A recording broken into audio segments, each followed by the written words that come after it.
पहले मैं thank you बोलना चाहती हूँ। मैं पहुँच गई हाँ, क्योंकि मैं 4 बार आके वापस गई हूँ।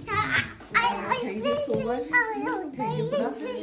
और आज का यहाँ का टॉपिक में क्योंकि मैं लेट आई, फिर भी मुझे पहला जो पास्टर बता रहे थे कि वो डर का, क्योंकि मेरे एम्प्लॉय बहुत डिफ़िकल्ट है।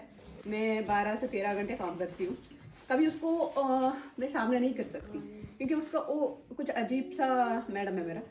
एंड फिर भी मैं कभी उसको ना नहीं बोल सकती हूँ, कारण कि वो जो भी बोलती है, अभी 3 साल से हूँ मैं, उसको कभी ना नहीं बोल सकता। वो 13 आवर काम करने के बाद भी मुझे बेबी सिटिंग के लिए बोलती है, तो मैं कंटिन्यूसली 11:30 तक मैं काम करती हूँ, मॉर्निंग 6:30 अंटिल 11:30। सो मुझे आज ऐसा लगा कि क्यों मैं ही गलत हूँ, क्योंकि मेरा अंदर से मैं डर नहीं निकाल रही, वो बढ़ गया है डर।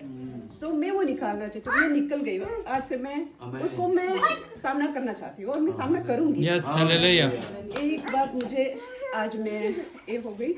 और दूसरा जो गलतियों का है, क्योंकि मैंने बहुत गलतियाँ किया है, बहुत सारा। मैं लास्ट नवंबर में मैं चर्च के अंदर आई, 2025 नवंबर 2 तो को मेरा बर्थडे था। सो सेकंड पे मेरा एक सिस्टर है, जगदीप सिस्टर, और उस तरफ चर्च में साथ में। तो मैं क्या बताऊँ कि मैं बियर पीती थी, मैं स्मोक करती थी, हम सब कुछ ठीक है। मैं बहुत गलत लड़की थी।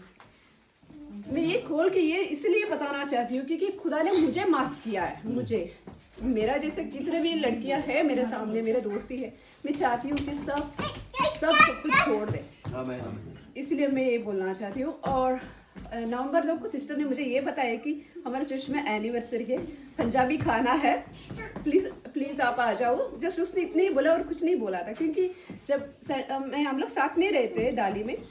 तो संडे जब भी मैं स्मोक करके या ड्रिंक्स करके मैं जाती थी घर पे, बस में उसी के साथ में जाती थी। 1 साल से मैं उसको नहीं जानती थी। जब मैं बस से उतर के 2-3 बार जस्ट मिली तो उस सिस्टर को हक गया ना, मेरे लिए एक अजीब सा फील होता था। मेरा सब सुख दुख उसको बोलती थी मैं, क्योंकि मैं विडो हूँ, मैं अकेली हूँ। 11 ईयर से मैं मेरे बच्चों को अकेली में संभाल रही हूँ। तो उस सिस्टर को हक मुझे पता नहीं कुछ अजीब सा लगा। बट मैं नेक्स्ट डे मेरा बर्थडे था, सो सेकंड को मैं चर्च के पास आई। जस्ट मैं अंदर गई चर्च के अंदर, और मुझे नहीं पता क्या हुआ। मुझे चर्च में वर्शिप होने वाला उसी टाइम पर मुझे इतना रोना आ गया। मैं उसके बाद मैं बाहर आई, सब कुछ खत्म हो गया मेरे लिए। उस दिन डिलीवरेंस मिला मुझे, बाहर आई, मैं बहुत चेंज हो चुकी थी। बट फिर भी मैंने थोड़ा फिर भी मैंने गलतियाँ किया है मैंने, क्योंकि मुझे नहीं पता था पूरा, मैं नहीं पढ़ी, क्योंकि मैं रोमन कैथलिक हूँ, मैं क्रिश्चियन हूँ, मुझे कुछ नहीं पता था इसके बारे में। जैसा मैं हर हफ्ते चर्च आने लगी, जब स्टेजेस करने के लिए मैंने शुरू किया, सिस्टर ने मुझे हर टॉपिक दी थी। वो एक टॉपिक ना मेरे लिए इतना चेंजेस लाया मेरे लिए।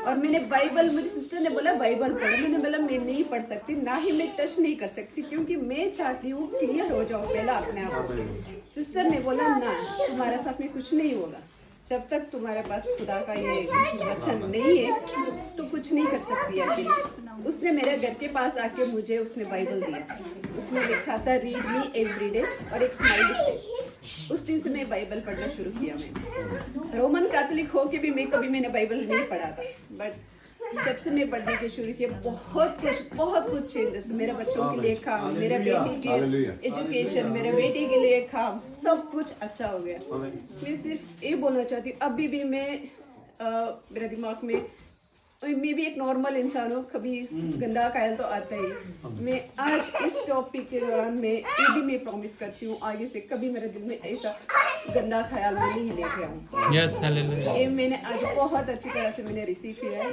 Thank you Jesus, thank you.